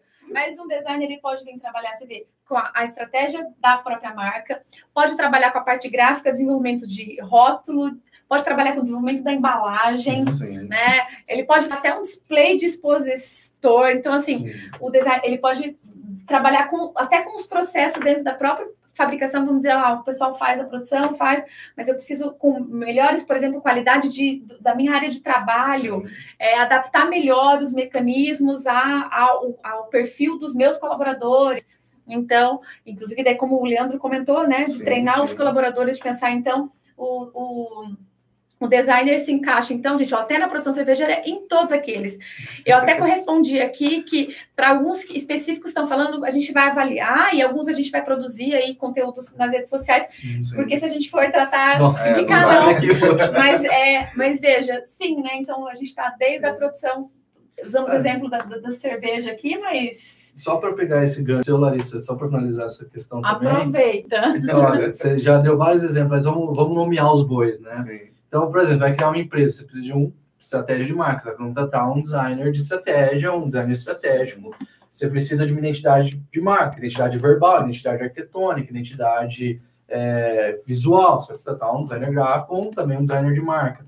Você precisa, no caso da produção, linha de produção, você vai precisar de um designer de produto para cuidar disso. Você vai fazer uma embalagem especial, outro designer de produtos. Aí uma coisa que poucas pessoas fazem a reflexão que a gente estava até falando, eu preciso melhorar a logística dentro do meu espaço de trabalho. Um designer de interiores.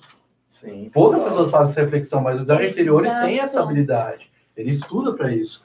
Aí, gamificação, engajamento com colaboradores, criando metas e por aí vai, especial vendedores.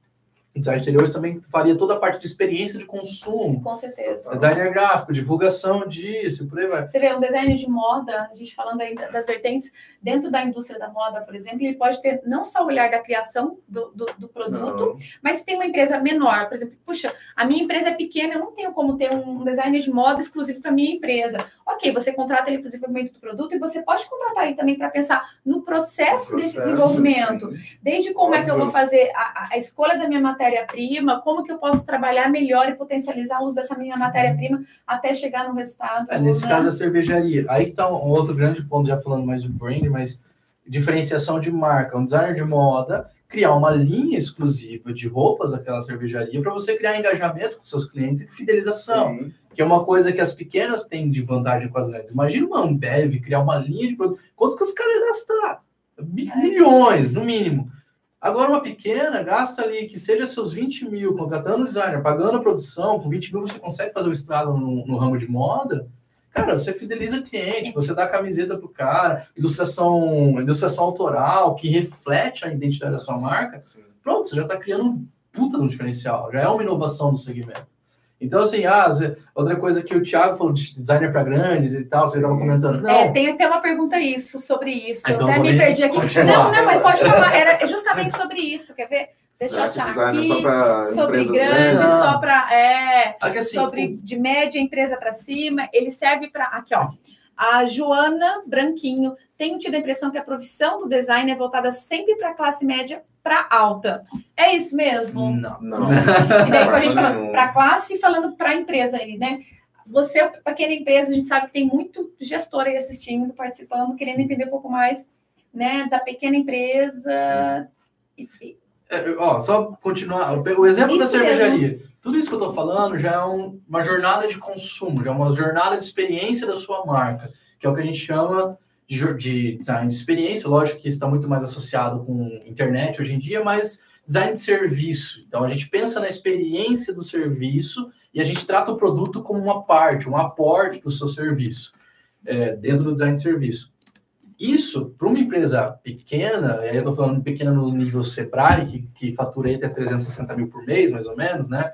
Nesses níveis de Sebrae, acima disso é média, acho que não sei quantos milhões começa a ser grande.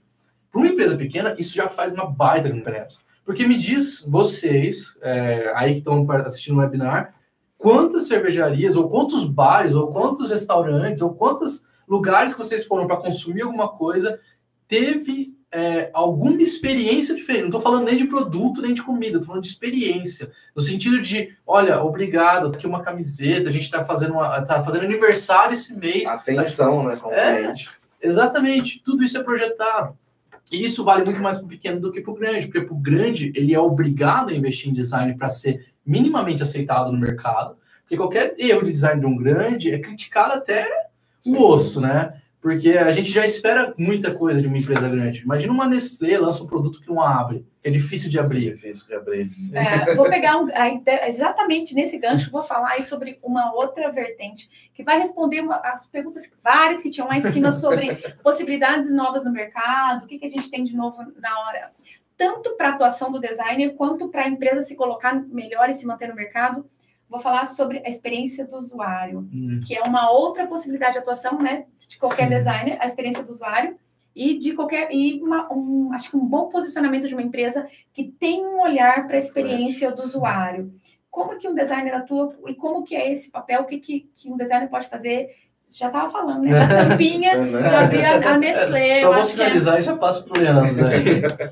Não, a experiência do usuário, na verdade, ela é um dos pilares mestres do design em si. Você não tem como criar qualquer coisa sem analisar a experiência resultante daquilo que você está projetando. Seja um cartaz, um cartão de visita, seja uma garrafa, seja um barco, um avião. Independente do que você está fazendo, você precisa de fazer isso. Hoje a gente não tem um profissional focado nisso que não seja atrelado ao campo de aplicativos e digital. Toda vez que você vai ver o UX designer, né, user experience, o usuário, experiência de usuário, geralmente, 99% das vezes, é um cargo que só mexe com a parte digital.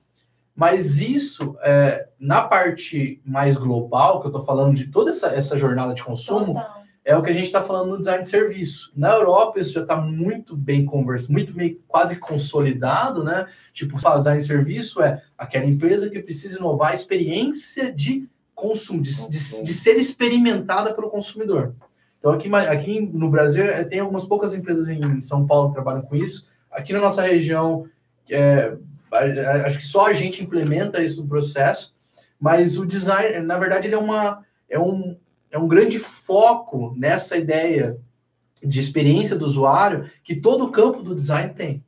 Então, a pessoa se aprofunda em pesquisas, na parte de antropometria também, de medidas humanas, dependendo do tipo de projeto, da psicologia, da cognitiva, psicologia, a parte cognitiva, de como que isso tudo... Então, ele precisa ter vários conhecimentos de inúmeros campos do design para conseguir executar isso. Porque isso é uma coisa tão óbvia. A gente fala que é óbvio, mas é tão básico. Deveria ser. E cabe para qualquer situação, né? A experiência do usuário, a gente remete muito à questão da web, da tecnologia. A experiência do usuário está no abrir a latinha. Já vou dar uma jornada... vou dar uma jornada inovadora para uma empresa daquela marca de roupa infantil. Você vai comprar roupa pela internet, ou você vai comprar roupa em qualquer loja. Você recebe uma sacola, no máximo, um papel de seda envolvendo. Agora, imagine que você receba dentro de uma caixa, não precisa ser uma caixa cara, só uma caixinha, assim, bem simples, com o seu logo da marca em cima. A hora que você abre, tem escrito, muito obrigado por fazer parte de nossa história. Assinado o diretor da empresa. E aí vem o típico papel de seda com a roupa embrulhada, bonitinha.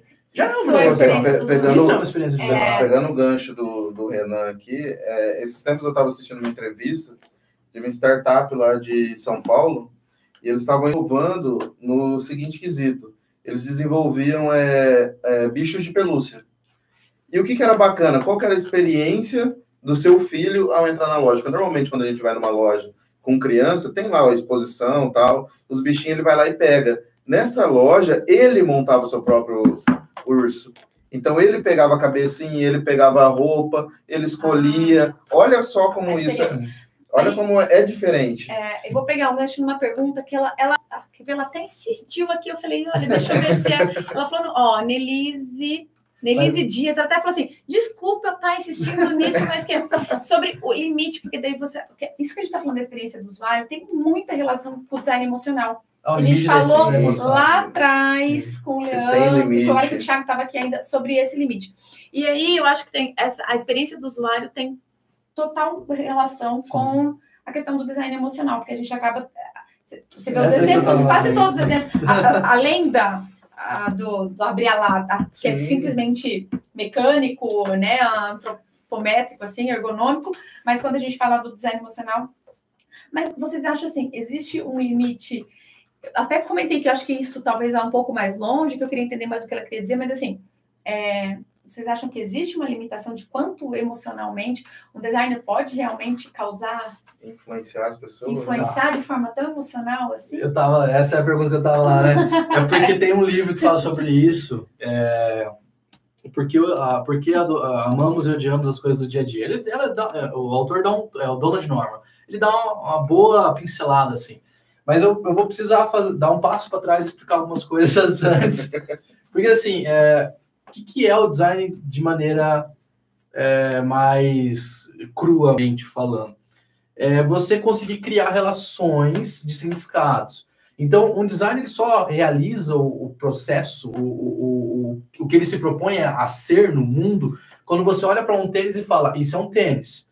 Só que o mundo é tão complexo hoje que você precisa olhar para um tênis e falar, isso é um tênis agressivo, de corrida, que eu vou utilizar no sábado à tarde com meus amigos, etc. E correndo em volta do bosque aqui do bairro. Então, quando a gente fala de limite emocional, não sei se eu peguei nessa parte, não sei se é uma questão mais de ética, de quão ético eu fazer um produto ser tão emocional assim, ou não. As pessoas têm um coração só, né? Mas vamos pensar no seguinte, smartphone, que daí eu vou trazer até a grande sacada do iPhone. Que antigamente, antes de ter lançado o iPhone, já existiam smartphones. O iPhone não foi o primeiro. Mas o que a Apple sacou que as outras não tinham sacado? E que isso fez o mercado de smartphone virar completamente e ser quase todos meio que inspirados na experiência que a Apple estava se propondo a ter. O celular é um celular, é um objeto, está aqui no bolso, tá ativo, é um monte de plástico e vidro. Pronto, acabou. É isso, um celular. Só que isso aqui pra gente virou quase que um escravo, quase que um assistente de uma extensão. É uma extensão. Eu transformar esse monte de material industrializado em uma extensão do meu ser, que me expressa para os outros, frente aos outros, já é um processo de design. E para eu fazer isso, eu preciso ter emoção.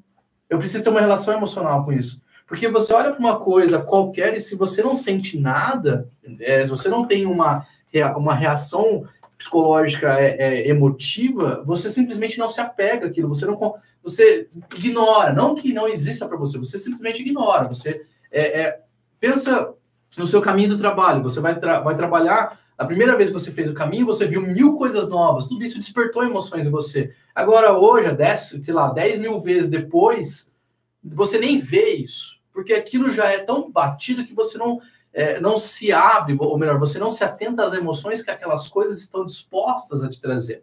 E o designer, nesse sentido, que tem a função de levar essa emoção no produto, na experiência, no serviço, no logo, na identidade verbal, na parte textual, como que uma empresa se porta, se fala, de maneira a eu conseguir entender o porquê que aquele objeto, no caso de um produto, existe na minha vida.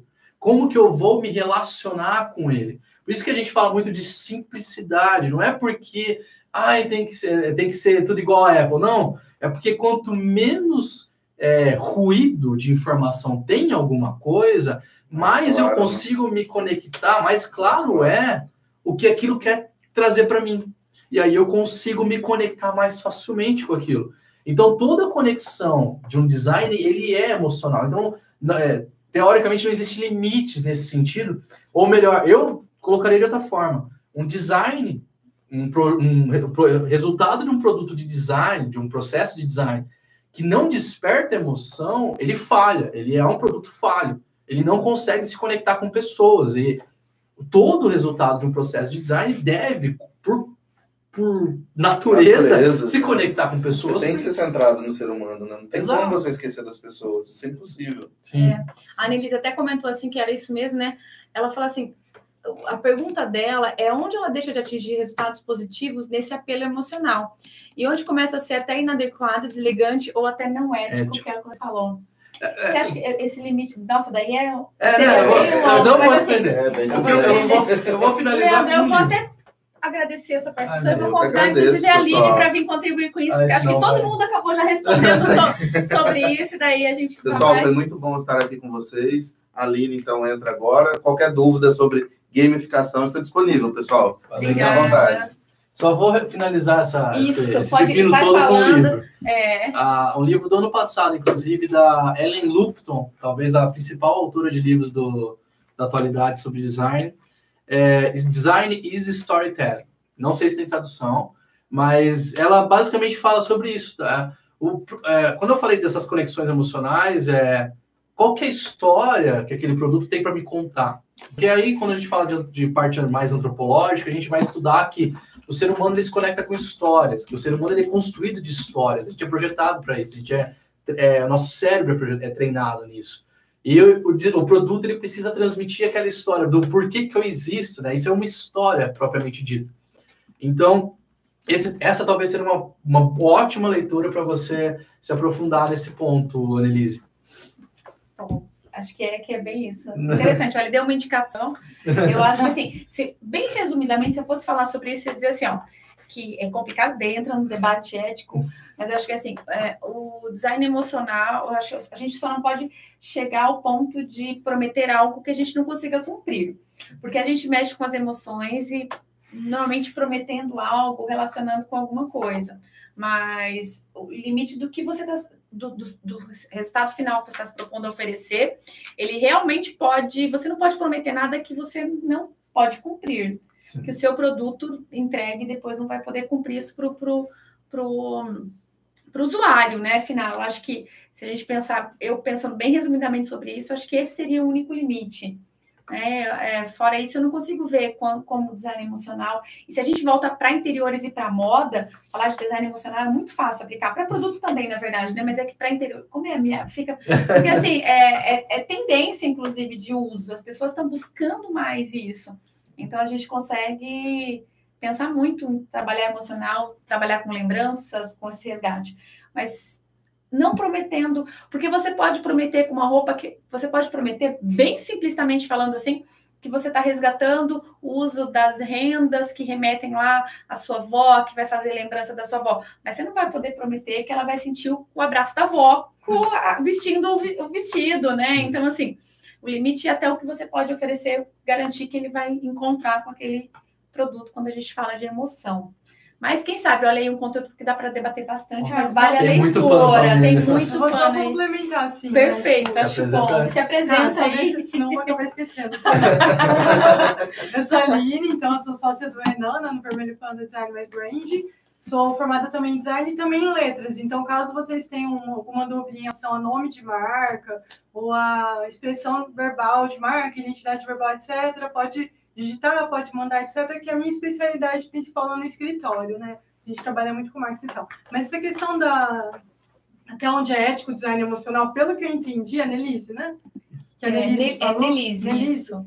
A gente fala muito quando a gente trabalha, pelo menos com marca, na questão de brand, Annelise, na questão assim, você sempre tem que ser honesto e autêntico, o que a gente fala. Vamos supor que você tem uma empresa que é devagar, tudo bem. Ela é devagar, é um fato. Às vezes é uma questão cultural, ou você entrega uma coisa muito detalhada, etc., e que demora. Isso não tem que ser encarado como uma coisa do tipo, não, eu vou falar que eu tenho um atendimento mais rápido, ou você coloca em algum material de divulgação, né?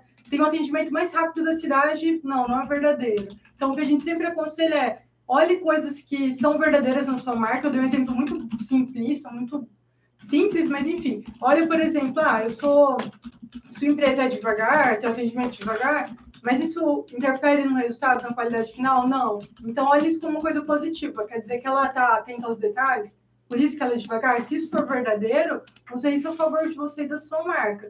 Então, nessas questões de falar o que você realmente é, né, de ser uma coisa, de oferecer aquilo para as pessoas, de prometer aquilo, de no final entregar aquilo, é o que a gente chama de ser autêntico e honesto. Então, aí envolve uma questão emocional, de você estar falando uma coisa e entregando aquela coisa de verdade.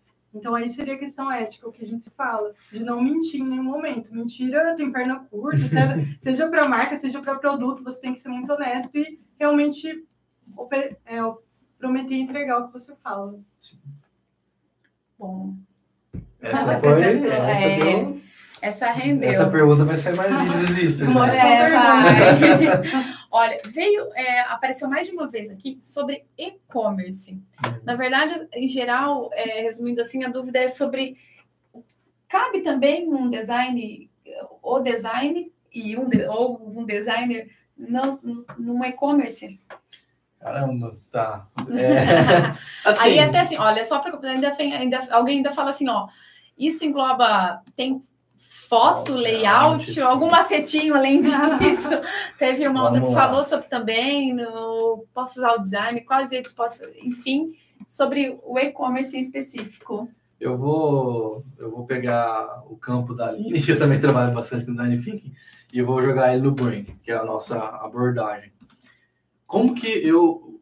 Assim, eu vou pegar um e-commerce para trabalhar. Digamos que o empresário ele não tenha seus 20 mil para criar um e-commerce do zero, ou seus 30, 40 mil, dependendo da localização aí no Brasil. Que esse é um custo relativamente até baixo de você construir uma plataforma de e-commerce segura. Então, eu vou ter que trabalhar com plataformas mais baratas, onde eu vou pagar 200, 150, às vezes até seus R$500 ali para ter um e-commerce. Só que ele vem com layout meio que padrão. Isso é uma coisa que a gente vê muitos clientes falando, eu tenho um site, mas ele tem uma estrutura padrão. Eu só posso mexer nas cores, no texto, nas fotos, e o visual a gente consegue mexer. Como que um designer entraria aí? Primeiro ponto, aí eu vou ter que puxar a sardinha para o lado da Aline, como que está o texto desse site? Essa talvez seria a parte mais importante do seu e-commerce. E aí, um designer estratégico, nesse ponto de estratégia de marca, constrói o que a gente chama de identidade verbal e consegue colocar guias, linhas, no sentido de como que eu vou explicar o meu produto, como que eu vou explicar a produção dele, como que eu vou cumprimentar o meu cliente que já entra logado no meu site, como que eu vou fazer uma promoção, qual que é o texto, o tipo de texto que tem que estar nessa promoção. Isso um designer interfere. E também na parte visual, a gente tem o que a gente chama de identidade fotográfica. Então, por exemplo, se você for em grandes marcas, eu tô falando de grandes tipo Chanel, me fala a marca, eu não sei, de luxo. De luxo internacional. De roupa. Por exemplo, Swarovski.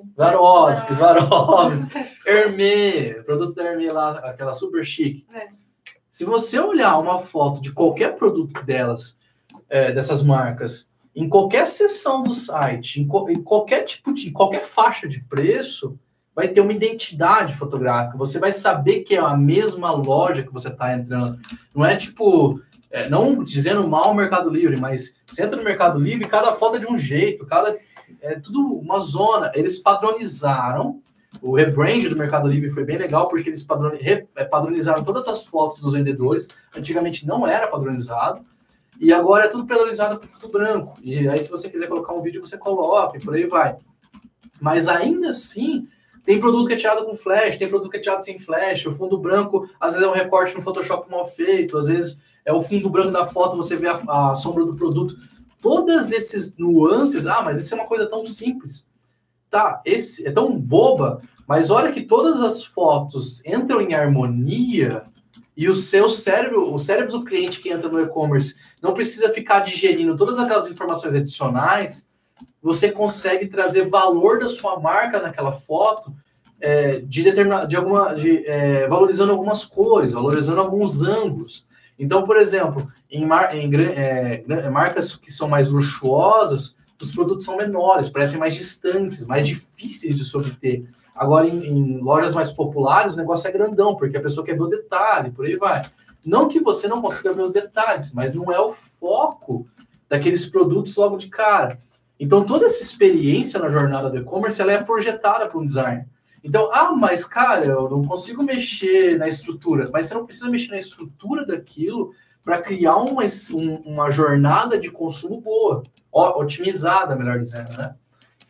Agora, passo a palavra para você. Você respondeu praticamente completa, mas é essa questão, né? Não lembro quem que fez a pergunta, mas enfim, a questão do e-commerce, um designer é importante porque não é só a questão visual, não sei se ele deu a entender ali layout, etc. Isso também é importante? Sim, querendo ou não, pessoas gostam de coisas visuais, é o que a gente vai mais rápido, você bate no visual e depois você vai ler, vai entrar nos detalhes, forma de pagamento, se realmente é seguro aquele e-commerce, etc. Se tem aquele cadeadinho, né? Tudo mais. Típico cadeadinho. Mas sabe, é caro pra caramba aquele cadeadinho. O visual, super importante também. Então, layout, sim, com certeza. Um designer, imagino que sim, o resultado vai ser mais assertivo. Vai ser alguém que teve um estudo ali por trás para fazer isso acontecer. Mas é importante, sim, você dar uma olhada no layout, no estilo de fotos que você for colocar, no texto que você vai usar também, porque tem pessoas que se olham, um site está legal, mas o texto está todo escrito errado, já fica com o pé atrás. Então, tudo é importante no e-commerce, né? Sim. Ainda mais E-commerce é bem complicado. Muitas pessoas ainda não confiam, apesar de a maioria dos brasileiros já confiarem. Tem que passar muita confiança, porque alguém está ali entrando no e-commerce que às vezes não é super famoso, né? Tipo, sim, vamos supor, o Amazon, enfim, agora tem um marketplace, mas você entra no site e fala, aqui eu vou comprar tranquilo, põe seu cartão de crédito. Mas se a pessoa vai entrar no seu e-commerce e ele ainda não é super conhecido, ela tem que sentir uma confiança aí para ela conseguir colocar os dados, fazer a compra e tudo mais. Então, é importante. Sim. Bom, um monte de coisa. A gente tem mais uma pergunta aqui, deixa eu achar aqui o Ivaldo Pina, ele perguntou sobre hábito de consumo e o design. Onde é que eles se interlaçam? Onde que eles se relacionam? Pode. Vamos falando junto, né? É que a gente, né, tá acostumado a trabalhar junto, vai falando junto também. Mas, o hábito de consumo e designer, tem tudo a ver, né? Por isso que a gente sempre fala que designer também é de tudo um pouco e também é antropólogo, né? Você está estudando as pessoas o tempo todo, né? A gente fala muito, né, no nosso escritório. A gente sai pela rua, vai olhar o que está acontecendo. Se você fica só num computador, você não é um designer completo, digamos assim, né? Você está ali numa questão muito mecânica. Então, o hábito de consumo, aí a gente entra na questão do consumidor. Então, como que ele vai consumir? Aí eu vou trazer uma ferramenta que é muito usada no design, que é o persona de marca, persona de produto, persona de consumidor. Enfim, tem um monte de termo. Persona, pode digitar depois. No Google tem bastante coisa interessante. Aí entra a questão do design também. Uma das ferramentas que, como designers, a gente trabalha em qualquer projeto, seja para marca, seja para produto, é pensar qual que seria o perfil de pessoas e que vão usar isso, por exemplo, né? Então, quais seriam os hábitos de consumo, né? Que é o que você falou, ela é um tipo de pessoa que talvez, né, que nem foi falado anteriormente, é questão de acessibilidade, é uma pessoa que vai precisar de alguma coisa especial, se é uma loja, uma nova empresa, precisa de um espaço, vamos supor, pessoas mais idosas, elas gostam de sentar, você não vai então fazer um espaço que tem tipo 2 poltroninhas e para 10 pessoas ficarem depois sentadas lá reclamando, ou com uma muleta, ou com alguma coisa assim. Então, se for um foco, pessoas idosas, hábito de consumo ou próprio estilo de vida, gosta de sentar, normal, gosta de papear, gosta de uma coisa mais devagar, de uma conversa, de um cafezinho. Isso não é errado, é o jeito da pessoa, é o jeito do perfil e da idade. Então, sempre pensar em coisas que têm a ver com o seu público. Desde a faixa etária, da renda, que ela também dá para ter uma noção, né? Não quer dizer que, nossa, 100% do meu público vai ser assim, não necessariamente, mas você está fazendo um foco na maioria. Então, você vai tentar abraçar essa maioria, mas claro que você não vai... A questão é ter o jogo de cintura de não excluir ninguém também, obviamente. Mas focar em pessoas que vão precisar desse foco maior. Então, tem tudo a ver, se interconecta aí, sim. Só pegando esse gancho, já acho que complementando, a ideia do persona, ela é muito importante. Eu só falei do persona de consumidor porque está surgindo muito comum o persona de marca. Persona aqui, lá, persona de marca. Quais recursos vocês utilizam para definir a persona de marca ou a nova marca? Agência de pesquisa, cliente oculto... Bom, depois a gente volta para essa. É que assim, o persona de consumidor, ele nasce de uma pesquisa de consumidor. Em projetos mais enxutos, que é mais comum aqui no norte do Paraná, no interior, é muito comum você ter que... não vou falar acreditar, mas pegar a cabeça do seu cliente, espremer até sair todas as informações que você precisa para construir um persona de consumidor. Então, geralmente, quando os clientes de centro, geralmente já tem pesquisa pronta, eles já contratam, às vezes até o próprio, algum departamento, RH, dentro da empresa, já faz pesquisa de satisfação, já faz pesquisa de perfil de cliente, de média de cliente. Então, todas essas informações que a gente tem do público que consome aquilo, constroem um persona de consumidor. A persona de marca, só para fazer essa distinção, é uma outra história. É você personificar a sua empresa como se fosse uma pessoa. Então, o nosso escritório, Vermelho Panda Design mais Brand, se fosse uma pessoa, usaria que cor de camisa, usaria que perfume, falaria como. Seria séria, seria descolada, seria boca suja, seria certinho. Como que ela andaria? Então, todas essas características de um personagem, e aí eu trago o personagem do sentido cinegráfico da coisa, e aí a gente, quando vai fazer projeto de brand, a gente acaba estudando um pouco sobre roteiro de filme, porque você vai estudar sobre roteiro de filme para descobrir como você constrói um personagem esférico, que a gente chama, que tem um personagem que você consegue se relacionar emocionalmente, que ele tem emoções positivas, tem emoções negativas, eles têm ambições, têm medos. Uma empresa também tem isso. Então, a gente trata a empresa como uma pessoa, e essa pessoa se torna um persona de marca. Quantas ferramentas, só para responder, né? As ferramentas são inúmeras. Depende bastante Depende do objetivo. Muito. Mas eu diria assim, só, sei lá, vou fazer um gancho aqui, cortando o Renan. Eu acho que, bom, a gente se foca muito em questão de pesquisa que a gente chama de qualitativa e não quantitativa. Então, você tem uma equipe de marketing, ou se alguém contratado para essa área, deixa essa pessoa atuar com os números. A gente, claro, o número é importante, sim, mas a gente não olha muito isso, porque os detalhes, as questões de...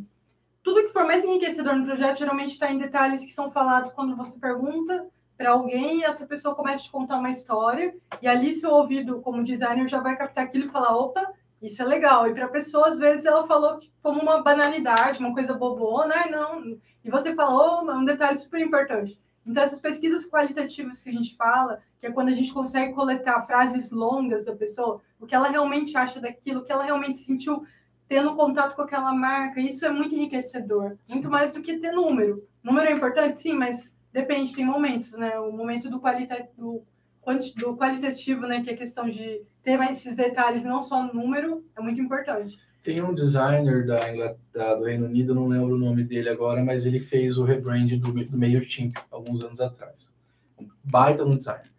Ele fala categoricamente, não acredito em dados, não acredito em pesquisas quantitativas, porque elas não me dizem nada da pessoa que eu quero conversar com o meu produto, com o meu processo.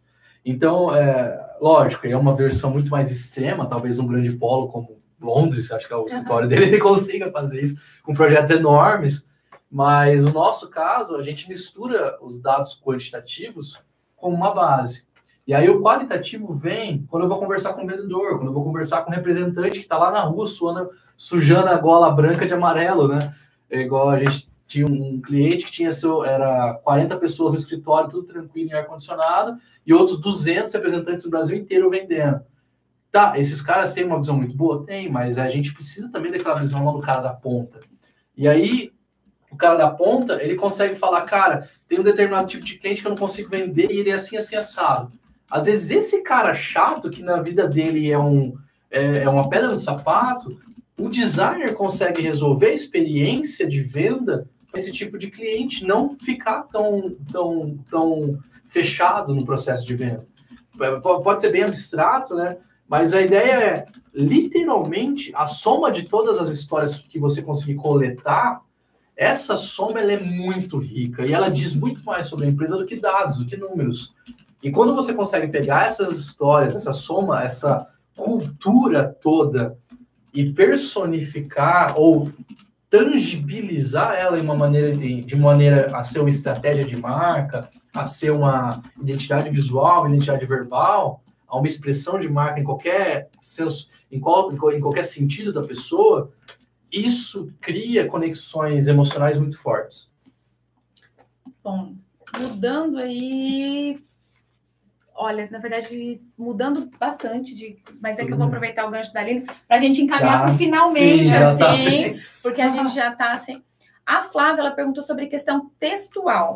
Como que o design, na verdade, como o designer ou o design pode ajudar quando se fala de questão textual e atratividade, para se não tornar bastante cansativo, até mesmo no marketing, ela assim, você tem algo para... O que você falaria sobre isso? Complexo, eu não sei exatamente qual foi o que ela imaginou. Como o design pode nos ajudar a elaborar algo atrativo? Estamos falando da questão textual. Eu posso trazer minha visão mais processual. Isso, pode falar.